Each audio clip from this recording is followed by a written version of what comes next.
when the colonizer romance and all the controversy is not even your biggest problem. Hello, fellow book nerds, this is Gabby, and today I'm talking to you about To Gaze Upon Wicked Gods by Molly X. Chang, which is a new release. I had an ARC, so I was fortunate enough to read it ahead of time. This book has faced a little bit of criticism online, some controversy, and I wanted to read it, see if I agree with it. Feels like some people that criticize it haven't even read it, and I was wondering, are the criticisms valid? What's happening? Let's, chat about it. So this is slightly different, I think, than normal reviews we're gonna do. I've been debating what the best way to approach this is. I think first we're gonna have a little bit of a section on the general thoughts, what I enjoyed, what I didn't enjoy, more of the, usual review, and then we can get into answering the question of, is this a colonizer romance? Is it a good one, a bad one? Is there such a thing as a good one? What did I think about it, and are people being critical thinkers or sheep? Let's get into it. So as usual, let's start with a little bit of a synopsis. So, To Gaze Upon Wicked Gods, we follow, what is her name? Ruing? I think her name's Ruing. We follow her world, which is this China-inspired magical world, which was invaded by Rome. So one day a rift opened in the sky and invaders came with superior technology and subjugated the main character's world. So that happened 20 years ago. Now we follow a world that's quite divided. This empire, the old China-inspired empire, still has their sovereignty, but it feels like they bow down to the colonizer more every day, Rome, and the main character lives in this world kind of on the almost brink of the war, because she feels like something's gotta give. Either they will rise up or will be completely squished, but tensions are rising. Her family was once very celebrated, rich. Her grandpa was a decorated general, but her father squandered all the money, so her and her twin sister and grandma live in squalor, and she is one of Jianling, I think it was called, who are people gifted with magical powers. So she is touched by death, and it means that she can feel the chi of other people's bodies and pull it out, effectively killing them. So she's always felt this call to death, but never really answer it, because using magic in this world comes with a price. Whenever you use magic, you use up some of your life as well, so it's really taxing. And also she doesn't want people necessarily to know too much about her power, but one day she uses it on the wrong person in an effort to escape capture after robbing an important Rome official, and she gets captured into this underground dungeon and given an ultimatum. Either she helps this prince called Augustus to kill his enemies and help him ascend to the power, or she will die. And she is very worried about her family. So in order to protect her and her family, she agrees to be an assassin to the prince. So the story in the author's note in the beginning already, it says that it's inspired by, obviously, I think to an extent, colonization, kind of the impact of the British Empire on China. There's this feeling called opium, which enhances the powers of the magical people. So clearly very clear connotations to actual opium wars and the impact it had on China. But then also she specifically says that it was inspired by Unit 731, which existed during World War II. The author is of Manchurian descent, and Manchurian people were really affected by this unit, which did experiments on people and really, really, really terrible, messed up stuff. So she was inspired, she says in her author's note, by her grandpa and his stories and the legacy of her people. So let's chat a little bit about what I thought, and like I said, then we're going to get into the nitty-gritty of the controversy. So I actually almost feel like this book, like the title said, I almost feel like this book's biggest problem isn't even the colonizer romance thing, it's the monologuing.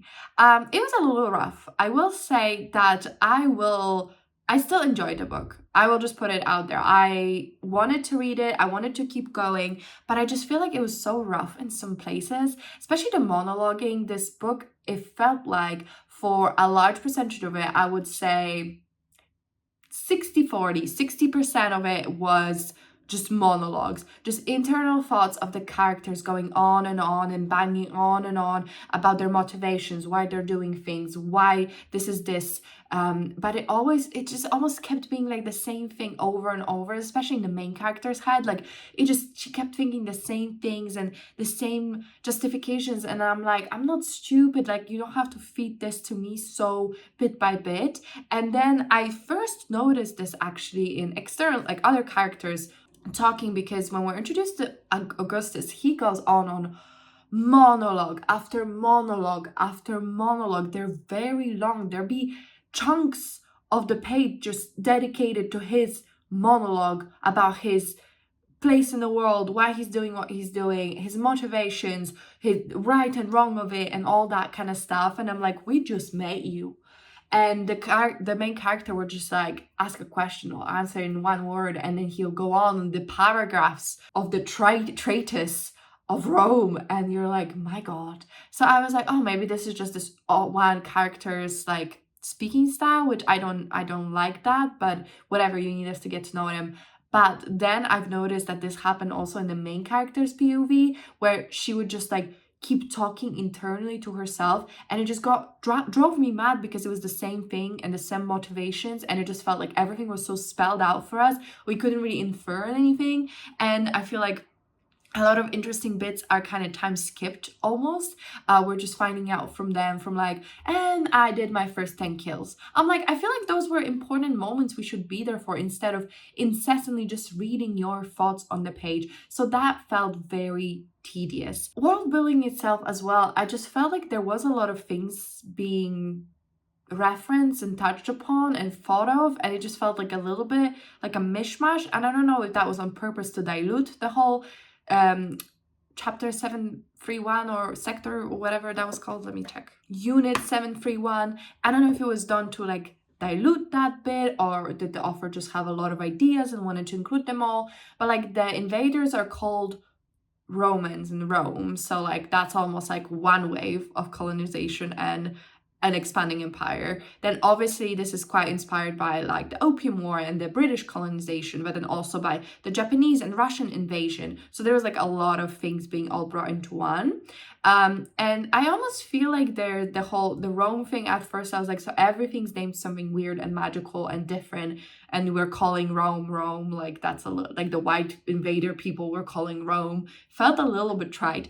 But I will say I kind of have this like headcanon explanation for this that I feel like makes it all work in my head. I don't know if that was the intention of the author. I feel like it was. I don't think this is just me coming up with something, but I think the author probably had this in the back of her head. And then it makes sense to me, because what would we call ourselves if not the Romans? Because men are so obsessed with the Roman Empire. That's all I'm gonna say. Anyway, moving on. So that just made it feel like a little bit like a lot was trying to be accomplished. And like controversy number one, which again, I guess I'll just touch upon because this doesn't really have any like spoilery thoughts, is the fact that I think people didn't quite like the fact that it was inspired by Unit 731, because it's such a dark and painful chapter of history, and people who lived during World War II, are some of them can still be alive. I don't necessarily agree that it's wrong for the character to take inspiration from that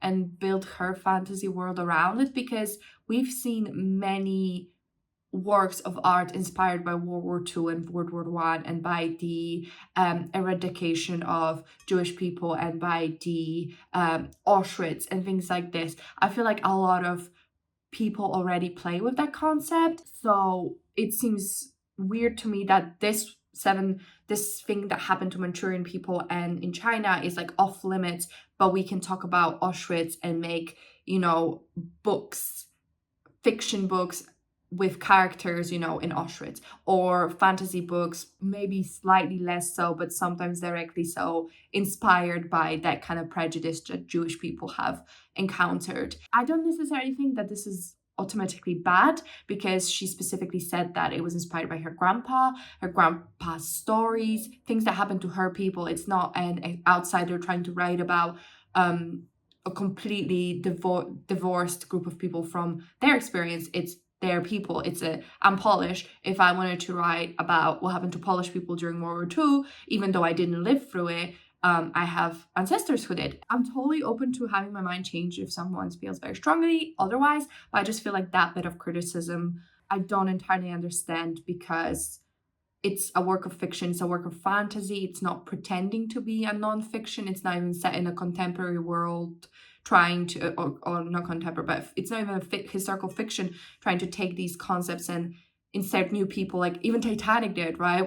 A terrible tragedy, but we're like inserting characters into what happened to real people. It's not even like that. It's a fantasy world just inspired by something that happened to the ancestors of the main character, and we know generational trauma is a thing, and we know we can have a very powerful impact. So for me, it's just exploring that through art, which is very human and something that's been done many, many times before. So to me, I don't see this as a problem, but I don't understand all the cultural nuances and things like that. So I totally appreciate that I might have a perspective that isn't accurate, and open to hearing otherwise. But let's move on. But just more broadly, I found like the world building here very interesting, because like the magical world was an empire and of itself, and it kind of sounds like it had a very brutal and bloody history behind them, and then they got conquered, and it's like we need to get back to the glory of that. But the main character actually never acknowledges that that country also came from being an empire, and they still have an emperor, and she has more this like rose-tinted glasses view of the world, like being almost like perfect before. Maybe not directly saying so, but that's the vibe I got. But I will say there is a character who challenges that and even says like what the life was before invasion, and saying that the world wasn't perfect, and they were also like conquering, and they were the villain to someone else's story. So it definitely is there, and the thoughts are in the author's head. So I'm not gonna say one way or the other. I just found it very interesting in the beginning to be like, I miss my empire. This new empire is bad. I'm like, well, your empire was probably bad to some other people. Like, okay, those are just some general thoughts. But let's get into the whole, is it a colonizer romance thing? So first of all, like, does anyone even know what colonizer romance means? Because it's not something I could look up and find a definition of, because I was like, let me just like go through it. But overall, it just seems like it's when a story portrays a love story, a relationship between a superior group of people and people that they're oppressing, and superior, like they think of themselves as superior, obviously not actually being superior, but like when one party has power over the other and they get into a relationship, right? This section, I might touch on some themes that maybe or like general things, vague things that happened that maybe some people consider spoilers. I will not say, A, B, C, D, E happened in that sequence of events or anything like that, but just want to discuss the relationship a little bit deeper. So if that's something you don't want at all, like I would not watch this, because I know some people like really want to go in blind, which is me as well, but then I don't look up reviews ahead of time too much unless it's in like a vlog. But yeah, just like a fair warning. So let's get into it, right? So the synopsis itself says that the main character kind of starts getting lost in Augustus's eyes, the Rome prince's eyes, and it's even from just reading that synopsis, even I was like, oh, interesting. So he's like oppressing your people, and and threatening her many times, and making her do something she doesn't want to do under duress, and she's like getting lost in his eyes. Even reading this synopsis, I was like, before all this kicked up, I was already like, interesting, interested to see how it's played out. And I think a lot of people didn't give it the grace to actually look how it played out, because a lot of people online especially will see, colonizer romance just like pile on. And I think all the hate that the author got wasn't quite justified, because like even if this was full-on colonizer romance, would we really be bullying people online, accusing them of like doxing people when they really haven't, and all that kind of stuff? I don't think so. Personally, that's not something I would do. But put that aside, do I think this is a colonizer romance? There is definitely a romance between a colonizer and like the group of people that was colonized. Like that, you can't argue with that. That's just like a fact of it all. There is a romance, and the main character definitely has a lot of very complex feelings. But I don't think that it's so black and white as all that. And I think the author was aware of the power dynamics that were in here. And I don't think this is some like weird historical romance set on a plantation where a master gets with like a slave. Like, it's not that kind of vibe of like that very icky type of writing that some people are doing. But I think this is a way more thoughtful story that's actually examining abusive relationships. At least that's what I think. I don't think that it was explicitly stated in this book, but this is not a standalone. This is a series. So you have to look at it comprehensively as like a full-on body of work, which I think there will be 3 books, so a full trilogy to really understand what the author is trying to do. And I think that's something that we're lacking a lot in today's like discourse. We'll make a very snap judgment really quickly, just deciding that something is A or B, and we have lost a lot of that nuance. My favorite meme is you want complex, morally gray, whatever character, you couldn't even handle X. That's how I feel with this. Like, people claim they want complex and complicated and morally dubious examinations in their books, but they can't even handle this YA portraying in the first book a less than perfect relationship. You don't know what it's doing. And to me, it seems just weird because we gave, or maybe I wasn't there at the beginning of the discourse, but I feel like things like Shattering Me or A Court of Thorns and Roses, we give those that couple book arc where, you know, we have the switcheroo of the love interest because turns out they weren't like all that they promised, and maybe we fall in love with the villain, but turns out the villain wasn't who they promised. But this book is just like automatically bad, and this book hasn't even come out. Like, I've read the arc, but I don't know how many people actually have, and it feels like a lot of people made really harsh judgments of it on it without reading it. Now, do I think this is super perfect book that has no flaws? No, and there's definitely some elements of, again, I said it is a colonized romance, as in like it is happening, like colonizer and colonizee are getting in a romance, but the main character is definitely aware of the flaws, and it's so much more complex than that. She's very complex, morally questionable, like with wool over her eyes for a lot of it, buying a lot of bullshit. And to me, it's about abusive and controlling relationships and gaslighting. And I do think that at the end of the book, she does come to a place that's not, I am in love with this person and I will never ever turn away from it and I'm okay with whatever they do. That's not what it is. And it's not a poor misunderstood boy actually never did anything wrong. It's just all like an illusion. That's not it either. I think this book is actually quite critical in its an examination of, falling for someone who doesn't always treat you well, or maybe treats you very well, but it's insincere and things like this. And I think it was thoughtful, and I think it was done well, and I actually really been craving a book like this. I mean, I love me a corruption arc, I don't think that everyone has to always be morally 100% good and right, and even our main character doesn't have to be 100% of the time always morally in the right, because that's just a boring story. I like my stories complex, I like them nuanced, and I think this book actually accomplished a lot with that side of things and the themes of it, and I think it will have so much space to grow. I really hope the author didn't let everyone bully her out of like her taken path, because the author even in her Twitter statement said that she does want to portray something more nuanced, and this is just book 1 and we're getting there. Like, give it a minute. And I feel like we don't have that grace and we don't have that space, and some works are obviously already very harmful. Like, you can see that it's harmful. I don't think this book glamorizes this dynamic and the power imbalance. I don't feel that way. I think it actually examines it, and it shows the effects of the main character and her doubting herself. And to me, it just felt like a lot like toxic relationship tactics, gaslighter tactics, love bombing tactics 101. And I hope we now further go and explore it. So I actually think the colonizer romance bit of it was well done. Do I think the writing was perfect? No.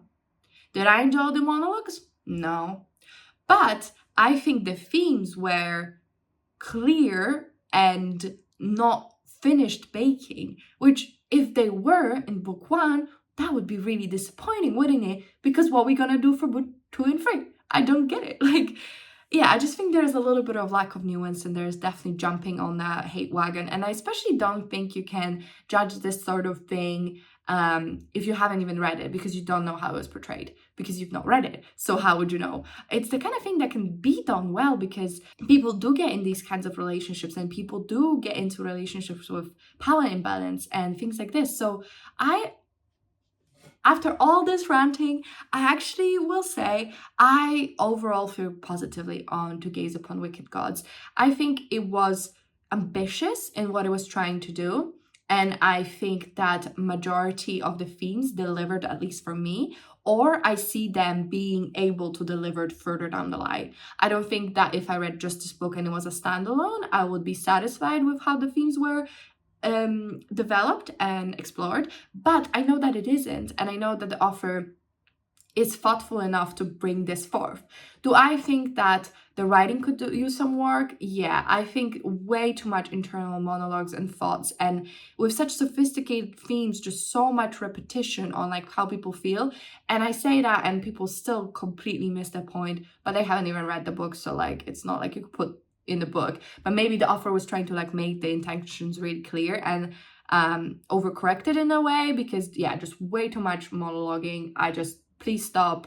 I'm not stupid. I understand I can infer things. I just prefer different type of writing. To me, what's important is the atmosphere, the mood setting, the beautiful descriptions. I love me some beautiful descriptions. The dynamic dialogue. This dialogue felt so stilted, because how can it feel dynamic when one person just talks at the other person for a very long period of time? Like I'm doing at you right now. Like if I just word vomit, that's not a dynamic conversation, is it? So I think that there's room for improvement. There's things that can definitely improve in book 2 and 3, which we've seen done time and time again, when book 1 is just like the beginning and then the author hones their craft. Like Cruel Prince is a grocery list of a book, but book 2 and 3 are the most addicting stuff you ever read, and like the prose improved so much. So like give people time to improve.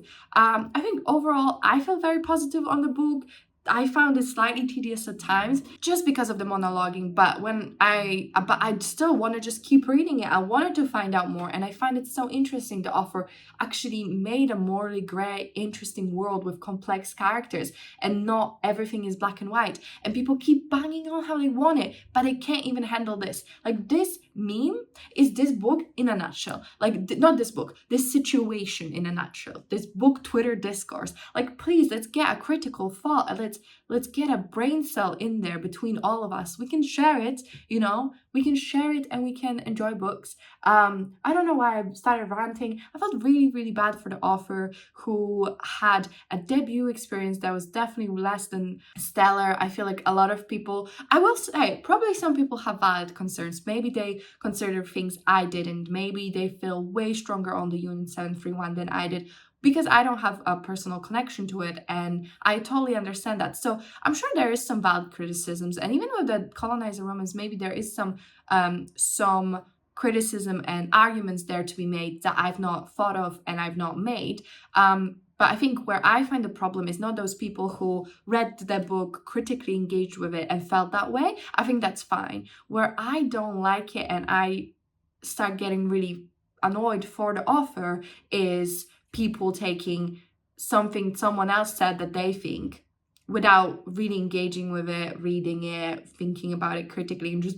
jumping on bandwagon and just like piling on the author. I have not seen anything to imply that the author like actually has done any gaslight, like doxing or anything like that. Her explanation seemed reasonable to me. I don't follow that so close. I'm barely on book Twitter.